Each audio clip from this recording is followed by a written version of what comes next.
ಎಲ್ರಿಗೂ ನಮಸ್ಕಾರ. ನಾನು ಅಶ್ವಥ್. 20ನೇ ಶತಮಾನದಲ್ಲಿ ಪೆಟ್ರೋಲ್ ಇಡೀ ವಿಶ್ವವನ್ನೇ ಆಳಿದರೆ 21ನೇ ಶತಮಾನದಲ್ಲಿ ಇಡೀ ವಿಶ್ವವನ್ನು ಆಳುವುದು ಯಾವುದು ಅಂತ ಅಂದರೆ ಅದು ಸೆಮಿಕಂಡಕ್ಟರ್. ಮಕ್ಕಳ ಸಣ್ಣ ಗೊಂಬೆಯಿಂದ ಹಿಡಿದು ವಿಮಾನ ರಾಕೆಟ್ಗಳಿಗೆ ಸೆಮಿಕಂಡಕ್ಟರ್ ಬೇಕೇ ಬೇಕು. ಈ ಕಾರಣಕ್ಕೆ ಭಾರತವೂ ಸೇರಿದಂತೆ ಹಲವು ರಾಷ್ಟ್ರಗಳು ಸೆಮಿಕಂಡಕ್ಟರ್ ಕ್ಷೇತ್ರದಲ್ಲಿ ಭಾರೀ ಪ್ರಮಾಣದಲ್ಲಿ ಹೂಡಿಕೆ ಮಾಡಲು ಮುಂದಾಗ್ತಾ ಇದೆ.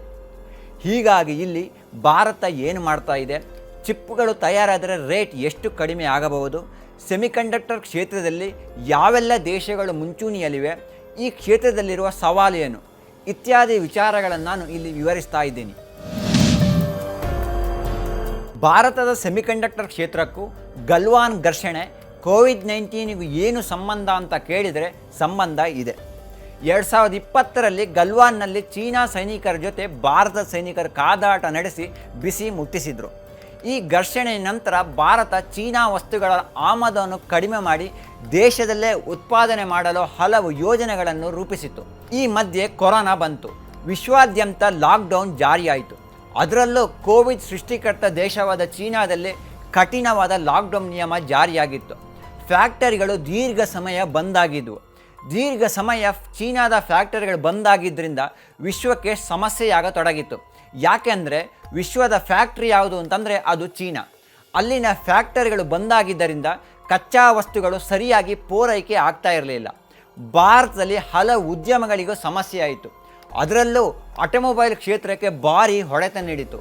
ಮೊದಲು 3-4 ತಿಂಗಳು ಕಾರ್ ಖರೀದಿಗೆ ವೆಯ್ಟಿಂಗ್ ಪೀರಿಯಡ್ ಇದ್ದರೆ ಈ ವೆಯ್ಟಿಂಗ್ ಪೀರಿಯಡು ಹತ್ರ 1 ವರ್ಷಕ್ಕೆ ವಿಸ್ತರಣೆ ಆಯಿತು. ಕಂಪನಿಗಳ ಕಾರು ಉತ್ಪಾದನೆಯನ್ನು ಕಡಿತ ಮಾಡಿದವು. ಇದರ ಪರಿಣಾಮ ಟಾರ್ಗೆಟ್ ಫೇಲ್ ಆಯಿತು. ಕಡಿಮೆ ಪ್ರಮಾಣದಲ್ಲಿ ಕಾರು ಮಾರಾಟವಾಯಿತು. ಕಂಪನಿಗಳು ಭಾರಿ ನಷ್ಟವನ್ನು ಅನುಭವಿಸಿದರು. ಇದು GDP ಮೇಲೆಯೂ ಪರಿಣಾಮ ಬೀರಿತು. ಎಲೆಕ್ಟ್ರಾನಿಕ್ಸ್ ಉತ್ಪನ್ನಗಳಿಗೆ ಚಿಪ್ ಅಗತ್ಯ ಅನ್ನೋದು ಎಲ್ಲರಿಗೂ ಗೊತ್ತಿತ್ತು. ಆದರೆ ಈ ಚಿಪ್ಪಿನ ಬಹುಭಾಗ ಚೀನಾ ತೈವಾನ್ನಿಂದಲೇ ಬರುತ್ತಿದೆ ಅನ್ನೋ ವಿಚಾರ ಕೊರೋನಾದ ಬಳಿಕ ಇಡೀ ವಿಶ್ವಕ್ಕೆ ಗೊತ್ತಾಯಿತು. ಹೀಗಾಗಿ ಭಾರತ ಚೀನಾದ ಅವಲಂಬನೆ ತಪ್ಪಿಸಲು ಸೆಮಿಕಂಡಕ್ಟರ್ ಕ್ಷೇತ್ರದಲ್ಲಿ ಮತ್ತು ಇತರ ಕ್ಷೇತ್ರದಲ್ಲಿ ಭಾರೀ ಪ್ರಮಾಣದಲ್ಲಿ ಹೂಡಿಕೆ ಮಾಡಲು ಮುಂದಾಯಿತು. ಇದರ ಸಣ್ಣ ಭಾಗವಾಗಿ ಚೀನಾದ ಆಟಿಕೆಯ ಬದಲು ಮೇಕ್ ಇನ್ ಇಂಡಿಯಾ ಆಟಿಕೆ ತಯಾರಿಸಲು ಮುಂದಾಗಿದ್ದು, ಕರ್ನಾಟಕದ ಕೊಪ್ಪಳದಲ್ಲಿ ಆಟಿಕೆ ತಯಾರಿಸುವ ಕ್ಲಸ್ಟರ್ ಈಗಾಗಲೇ ಆರಂಭಗೊಂಡಿದೆ. ಸೆಮಿಕಂಡಕ್ಟರ್ ಚಿಪ್ ತಯಾರಿಕೆಗೆ ಸಂಬಂಧಿಸಿದಂತೆ 1.26 ಲಕ್ಷ ಕೋಟಿ ರು ಮೊತ್ತದ 3 ಯೋಜನೆಗಳಿಗೆ ಕೇಂದ್ರ ಸರ್ಕಾರ ಈ ಮಾರ್ಚ್ನಲ್ಲಿ ಅನುಮೋದನೆ ನೀಡಿದೆ. ಗುಜರಾತ್ನ ಧೊಲೇರಾದಲ್ಲಿ ಟಾಟಾ ಸಮೂಹ ತೈವಾನ್ನ power chip semiconductor manufacturing corporation ಅಥವಾ PCMC ಸಹಯೋಗದಲ್ಲಿ ಅಂದಾಜು 91,000 ಕೋಟಿ ರು ವೆಚ್ಚದಲ್ಲಿ ಘಟಕವನ್ನು ಆರಂಭಿಸಲಿದೆ. ಟಾಟಾ ಸಮೂಹ ಅಸ್ಸಾಂನಲ್ಲೂ ಸೆಮಿಕಂಡಕ್ಟರ್ ಜೋಡಣೆ ಹಾಗೂ ಪರೀಕ್ಷಾ ಘಟಕವನ್ನು ಕೂಡ ಆರಂಭಿಸಲಿದೆ. ಇದಕ್ಕೆ 27,000 ಕೋಟಿ ರೂಪಾಯಿ ವೆಚ್ಚವಾಗಲಿದೆ.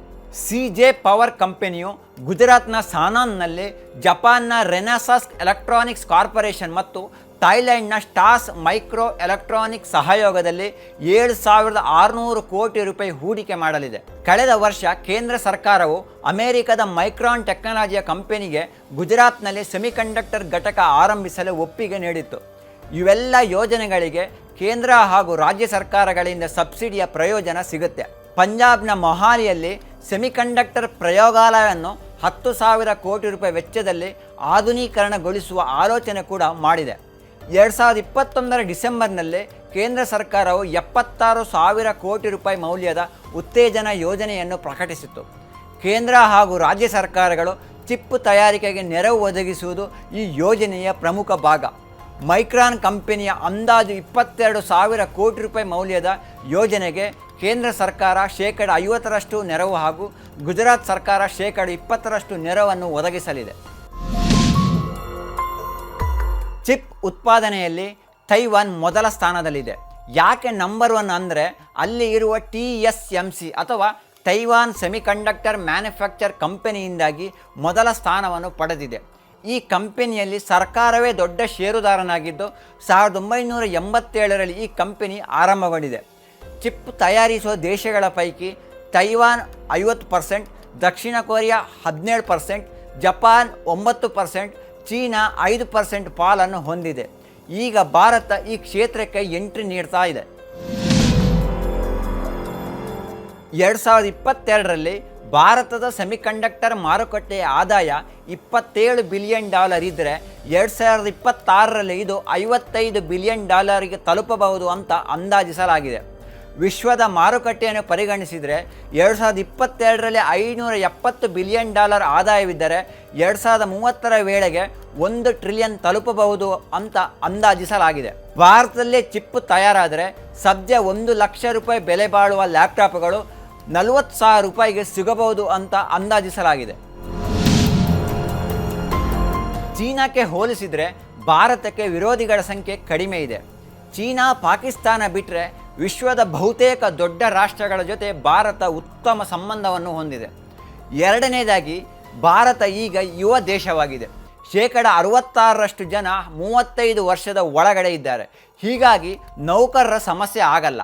ಮೂರನೇದಾಗಿ, ಭಾರತ 140 ಕೋಟಿ ಜನಸಂಖ್ಯೆ ಇರುವಂಥ ದೇಶ. ಚೀನಾ ಬಿಟ್ಟರೆ ಭಾರತವೇ ವಿಶ್ವದ ದೊಡ್ಡ ಮಾರುಕಟ್ಟೆಯಾಗಿದೆ. ಯುರೋಪ್ ದೇಶದ ಜನಸಂಖ್ಯೆ ಭಾರತದ ರಾಜ್ಯಗಳಲ್ಲೇ ಇದೆ. ಹೀಗಾಗಿ ಮಾರುಕಟ್ಟೆ ದೊಡ್ಡದಿರುವಾಗ ಚಿಪ್ ಆಧಾರಿತ ವಸ್ತುಗಳ ಮಾರಾಟವು ಹೆಚ್ಚಿರುತ್ತವೆ. ಈ ಕಾರಣಕ್ಕೆ ಈಗ ವಿದೇಶಗಳ ಚಿಪ್ ಕಂಪನಿಗಳು ಭಾರತದಲ್ಲಿ ಹೂಡಿಕೆ ಮಾಡಲು ಆಸಕ್ತಿಯನ್ನು ತೋರಿಸ್ತಾ ಇವೆ. ಚಿಪ್ ಮಾರುಕಟ್ಟೆಯನ್ನು 3 ಭಾಗದಲ್ಲಿ ನಾವು ವಿಂಗಡಿಸಬಹುದು. 1 ವಿನ್ಯಾಸ ಅಂದರೆ ಡಿಸೈನ್, 2 ಉತ್ಪಾದನೆ ಅಂದರೆ ಮ್ಯಾನುಫ್ಯಾಕ್ಚರಿಂಗ್, 3ನೇದು ಜೋಡಣೆ ಅಂದರೆ ಅಸೆಂಬ್ಲಿ. ಡಿಸೈನ್ ಮಾಡುವುದೇ ಇದರಲ್ಲಿ ಮುಖ್ಯವಾಗಿ ಅತಿ ದೊಡ್ಡ ಟಾಸ್ಕ್. ಇದರಲ್ಲಿ ಯಾವ ದೇಶದ ಕಂಪನಿಗಳು ಕ್ಲಿಕ್ ಆಗುತ್ತವೋ ಆ ದೇಶ ಸೂಪರ್ ಪವರ್ ಆಗಿ ಹೊರಹೊಮ್ಮುತ್ತೆ. ಚಿಪ್ ವಿನ್ಯಾಸದಲ್ಲಿ ಸದ್ಯ ಅಮೇರಿಕಾದ ಕಂಪನಿಗಳೇ ಮುಂಚೂಣಿಯಲ್ಲಿವೆ. ಅಮೇರಿಕಾದ ಇಂಟೆಲ್, ಎನ್ವಿಡಿಯಾ, ಕ್ವಾಲ್ಕಾಮ್, ಆ್ಯಪಲ್ ಕಂಪನಿಗಳು ಮುಂಚೂಣಿಯಲ್ಲಿವೆ. ನಂತರದ ಸ್ಥಾನದಲ್ಲಿ ದಕ್ಷಿಣ ಕೊರಿಯಾ, ಜಪಾನ್ ಕಂಪನಿಗಳಿವೆ. ಉತ್ಪಾದನೆ ಮತ್ತು ಜೋಡಣೆಗಳು ಹೆಚ್ಚಾಗಿ ಚೀನಾ ಮತ್ತು ತೈವಾನ್ನಲ್ಲಿ ಆಗುತ್ತವೆ. ಸದ್ಯಕ್ಕೆ ಈಗ ಸಾಮಾಜಿಕ ಜಾಲತಾಣ, ಮೆಸೇಜಿಂಗ್ ಅಪ್ಲಿಕೇಶನ್ಗಳು ಜಗತ್ತನ್ನೇ ಆಳ್ತಾ ಇವೆ. ಅದರಲ್ಲೂ ಅಮೇರಿಕಾದ ಇನ್ಸ್ಟಾಗ್ರಾಮ್, ಫೇಸ್ಬುಕ್, ಟ್ವಿಟ್ಟರ್, ಯೂಟ್ಯೂಬ್ಗಳಿಗೆ ಪೈಪೋಟಿ ಇಲ್ಲದಂತಾಗಿದೆ. ಚೀನಾದ ಟಿಕ್ಟಾಕ್ ಒಂದು ಕಾಲದಲ್ಲಿ ಭಾರಿ ಸ್ಪರ್ಧೆ ನೀಡಿದರೂ ಭಾರತ ಮತ್ತು ಅಮೇರಿಕ ಅದಕ್ಕೆ ನಿಷೇಧ ಹೇರಿದ್ರಿಂದ ಈಗ ಅದಕ್ಕೆ ಮಾರುಕಟ್ಟೆ ಇಲ್ಲ. ಭಾರತ ದೊಡ್ಡ ಮಾರುಕಟ್ಟೆಯ ಜೊತೆಗೆ ಲಕ್ಷಾಂತರ ಸಂಖ್ಯೆಯಲ್ಲಿ ಇಂಜಿನಿಯರ್ಗಳು ತಯಾರಾದರೂ ಅಮೇರಿಕದ ಕಂಪನಿಗಳಿಗೆ ಸ್ಪರ್ಧೆ ನೀಡಲು ಸಾಧ್ಯವಾಗ್ತಾ ಇಲ್ಲ. ಈಗ ಸೆಮಿಕಂಡಕ್ಟರ್ ಬೂಮ್ ಆರಂಭವಾಗಿದೆ. ಈಗಲೇ ನಾವು ಈ ರೇಸ್ನಲ್ಲಿ ಭಾಗವಹಿಸಿದರೆ ಮುಂದೊಂದು ದಿನ ಟಾಪ್ 5 ದೇಶದ ಒಳಗಡೆ ಸ್ಥಾನ ಪಡೆಯುವಂಥ ಸಾಧ್ಯತೆ ಇದೆ. ಇದು ಸಾಧ್ಯವೇ ಅಂತ ಕೇಳಿದರೆ ಸಾಧ್ಯ ಅಂತ ಹೇಳಬಹುದು. ಯಾಕೆಂದರೆ ಹಿಂದೆ ಮೊಬೈಲ್ಗಳನ್ನು ಭಾರತ ಆಮದು ಮಾಡಿಕೊಳ್ತಾ ಇತ್ತು. ಆದರೆ ಈಗ ವಿಶ್ವದ ಮೊಬೈಲ್ ಉತ್ಪಾದನಾ ದೇಶಗಳ ಪೈಕಿ ಚೀನಾ ಮೊದಲ ಸ್ಥಾನದಲ್ಲಿದ್ದರೆ ಭಾರತ 2ನೇ ಸ್ಥಾನವನ್ನು ಪಡೆದಿದೆ. ಭಾರತ ಸರ್ಕಾರ ಮೇಕ್ ಇನ್ ಇಂಡಿಯಾಗೆ ಪ್ರೋತ್ಸಾಹ ನೀಡಿದ್ರಿಂದ ಇದು ಸಾಧ್ಯವಾಗಿದೆ. ಕೊನೆಯದಾಗಿ, ಬಹಳ ಮುಖ್ಯವಾಗಿ, ಯಾವುದೇ ಹೂಡಿಕೆ ಯಶಸ್ವಿಯಾಗಬೇಕಾದರೆ ಅದು ಕೇಂದ್ರ ಸರ್ಕಾರದಿಂದ ಮಾತ್ರ ಸಾಧ್ಯವಿಲ್ಲ. ರಾಜ್ಯ ಸರ್ಕಾರಗಳು ಸಹ ಹೂಡಿಕೆಗಳಿಗೆ ಪ್ರೋತ್ಸಾಹ ನೀಡಬೇಕು. ವಿದ್ಯುತ್ತು, ನೀರು, ಜಾಗವನ್ನು ನೀಡಬೇಕಾಗುತ್ತೆ. ಆಗ ಮಾತ್ರ ಆ ಹೂಡಿಕೆಗಳು ಯಶಸ್ವಿಯಾಗುತ್ತವೆ. ಜನರಿಗೆ ಉದ್ಯೋಗ ಸೃಷ್ಟಿಯಾಗುತ್ತೆ. ರಾಜ್ಯದ ಆರ್ಥಿಕತೆಗೂ ಲಾಭವಾಗುತ್ತವೆ. ಅಷ್ಟೇ ಅಲ್ಲದೆ ಅಂತಿಮವಾಗಿ ದೇಶದ GDPಗೂ ನೆರವಾಗುತ್ತೆ. ಧನ್ಯವಾದಗಳು.